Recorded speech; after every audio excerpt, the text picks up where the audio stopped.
Les amis, je suis désolé, mais YouTube a supprimé ma dernière vidéo qui concernait celle de Giroud et de l'équipe de France. Donc je la reposte une nouvelle fois, bien entendu en moins bonne qualité, avec un peu plus de censure. Malheureusement, je n'ai pas le choix parce que soi-disant j'ai utilisé des images qui appartenaient à la FIFA, des images qui ont déjà été vues par des millions de gens, vu que c'est un match qui s'est passé hier. Mais bon, donc voilà, vous avez la même vidéo, repostée en moins bonne qualité. Voilà, désolé pour ce moment de désagrément. Et bonne vidéo. Aux armes, citoyens, préparez vos macarons. Mangeons, mangeons les cuisses de grenouille. Et aussi du couscous, parce que c'est le plat préféré des Français. Bonjour tout le monde, j'espère que vous allez bien et que vous avez apprécié mon hymne, on va dire revisité. Déjà, on va parler de deux choses pour le premier match de l'équipe de France. Pour commencer, chapeau. 4-1, quoi de mieux pour débuter la compétition. Puis d'ailleurs, cette équipe d'Australie, je l'ai trouvée assez séduisante, même si elle avait beaucoup de déchets, de défauts et de lacunes, mais ça reste quand même une belle équipe et je pense qu'elle pouvait vraiment surprendre tout le monde. Mais la France s'est quand même bien rattrapée pour ces 15 premières minutes, ils étaient un petit peu, ils osaient pas trop jouer, ils avaient pas l'air à l'aise, puis après, dès qu'il y a eu le but de Rabiot, l'égalisation, là, c'était une autre équipe de France. Même si les Australiens ont eu quelques belles occasions après, ils ont rien pu faire et puis cette équipe, franchement, faut le dire, autant chez les titulaires que les remplaçants, ils ont un bel effectif, c'est solide, c'est très très fort, l'équipe de France très forte. Donc déjà, en tant que fan de foot, même si, disons que de base, je soutiens pas l'équipe de France, je suis quand même content de voir une équipe jouer, d'avoir un beau jeu, d'être à l'aise sur le terrain, de nous proposer des bonnes occasions, et puis ouais, le spectacle est à son rendez-vous. J'ai adoré voir ce match, et puis j'ai été content d'une part pour les Français, parce que quand on aime le foot, même si on supporte pas telle et telle équipe, on est content de voir une équipe gagner, comme on peut être un petit peu déçu pour l'autre équipe qui a perdu, parce que voilà, je pense que les Australiens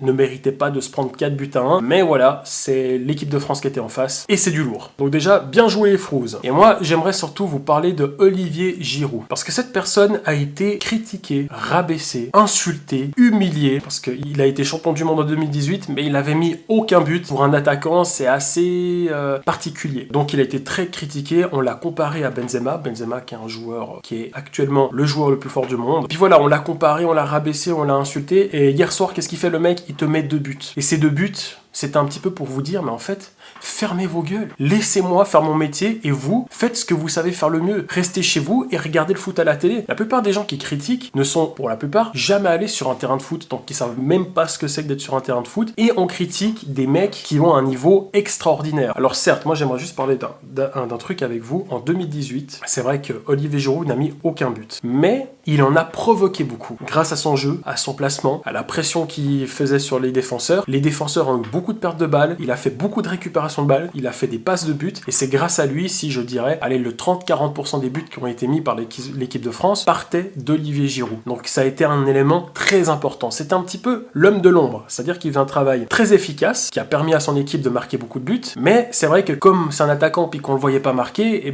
les gens, pour eux, attaquant égale mettre des buts, en fait, il a été très critiqué. Moi, honnêtement, je l'ai toujours soutenu, ce mec. Comme je soutiens beaucoup de joueurs, voilà, parce que j'estime que c'est injuste. Il a vécu une injustice. Et en plus, sur cette injustice, le mec, il restait humble. Ça veut dire que le mec, au lieu d'être énervé, d'insulter les gens, non, voilà, tu le voyais en interview, souriant, gentil. Le mec, il disait, c'est comme ça, c'est le foot, c'est la vie. Le mec était humble. C'est un gentil, le mec. Certes, il a des défauts comme chaque être humain, mais moi, je voyais ça, j'avais trop de la peine pour ce gars. Je me suis dit, mais pourquoi les gens ont autant de haine envers Olivier Giroud, qui est un excellent joueur. Certes, il n'a pas marqué lors de la Coupe du Monde, mais grâce à son style de jeu, l'équipe de France a pu mettre beaucoup de buts. Il a été très utile dans l'équipe. Ça a été un élément important. Et le mec, non, il a aucune rancœur, aucune haine. Il reste humble. Et je pense que les gens comme ça méritent du respect. Même si le mec n'a pas marqué, il mérite du respect pour ce qu'il a apporté et pour la personne qu'il est. Et je pense qu'en fait, la vie fait bien, entre guillemets, fait bien les choses. Mais disons que pour le malheur de Benzema, on va dire que là, ça a été une chance un petit peu pour Olivier Giroud de prouver un peu ce qu'il est sur le terrain. Et il nous l'a prouvé. Il a failli mettre une bicyclette à un moment donné. Je me suis dit, mais c'est dommage qu'il la rate, parce que ce but aurait pu être magnifique. L'action était quand même belle, mais voilà. Ce gars, il peut vraiment te mettre des buts. D'un coup, il te fait une bicyclette, une retournée, un coup du scorpion, tu sais pas, tu vois. Et là, il a quand même mis 2 buts.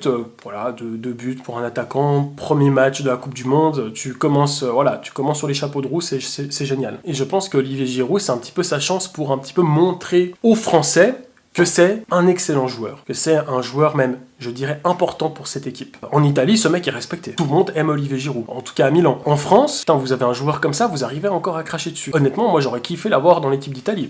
Enfin voilà, moi je voulais juste tirer mon chapeau pour l'équipe de France et pour Olivier Giroud, qui je pense mérite ce qui lui arrive avec ses 2 buts. Je pense que ça doit être les 2 buts les entre guillemets plus importants de sa carrière, parce que ça va lui permettre de changer un petit peu son image. Alors certes, lui, c'est pas de sa faute si les gens l'ont descendu et rabaissé, mais c'est vrai qu'il a dû prouver en fait aux Français que c'était un excellent attaquant. Il l'a fait, et je pense qu'il sera beaucoup plus serein pour les autres matchs. Vous savez, quand on a cette pression de se dire putain, j'ai pas mis de but à la dernière Coupe du Monde, là je dois leur montrer que je suis capable, et il l'a fait. Et actuellement, c'est le meilleur buteur de toute l'histoire de l'équipe de France. Vous avez un joueur en or, les gars, respectez-le, respectez cet homme, enfin respectez tous les joueurs. Enfin voilà, dites-moi ce que vous pensez dans les commentaires, et je vous dis à bientôt pour de nouvelles vidéos, et à bientôt.